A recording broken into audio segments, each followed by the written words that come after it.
Les familles qui attendent toujours les dépouilles de leurs proches portés disparus après le double éboulement de terrain survenu ici sur la falaise de Tchang doivent encore prendre le mal en patience.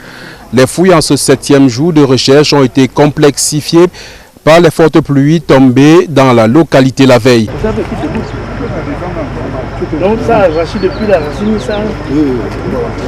Les équipes de recherche arrivées très tôt le matin se sont attelées à trouver un passage qui leur permettra d'atteindre les bas-fonds où se trouvent actuellement plusieurs engins, où se trouveraient éventuellement des dépouilles des personnes qui sont jusque-là portées disparues. Nous venons ensemble avec les équipes techniques faire une reconnaissance et qui nous a permis de retrouver enfin un endroit où dès demain nous allons créer une voie de contournement pour y accéder là où les deux engins sont dans le sol. D'après le commandant de la 502e compagnie d'incendie de Bafoussam qui coordonne les opérations de recherche, la logistique jusque-là à leur disposition sera renforcée dès demain avec l'arrivée d'un nouvel engin. Nous avons demandé d'autres moyens. Nous venons d'avoir ces moyens avec l'appui des autorités. Il fallait un bulldozer qui va créer le passage pour les pelles excavatrices. Le passage qui sera créé sera dans un premier temps uniquement réservé aux engins qui iront au fond des ravins afin de sortir d'autres engins qui ont été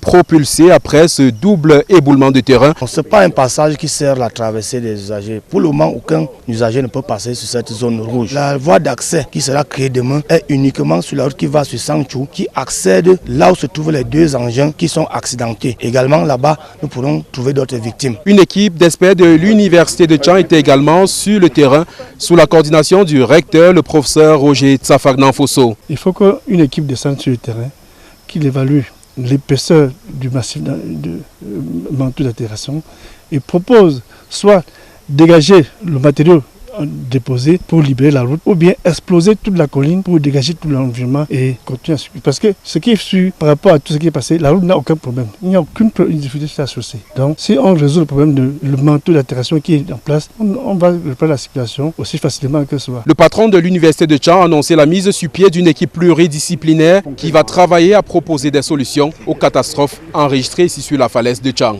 Les collègues sont à pied d'œuvre. Ils ont commencé un certain nombre de travaux, des prélèvements. L'université, depuis la semaine dernière, est en train de mettre en place une task force transversale avec des compétences liant donc nos établissements concernés. Je pense à la faculté des sciences, à la faculté des lettres, à la faculté d'agronomie. Nous avons des experts en foresterie, les sciences de la terre, etc. À la faculté de médecine, bien sûr, qui peuvent nous aider, parce qu'on aura besoin ici de la médecine légale. Donc on a besoin de toute cette expertise que nous avons à l'université.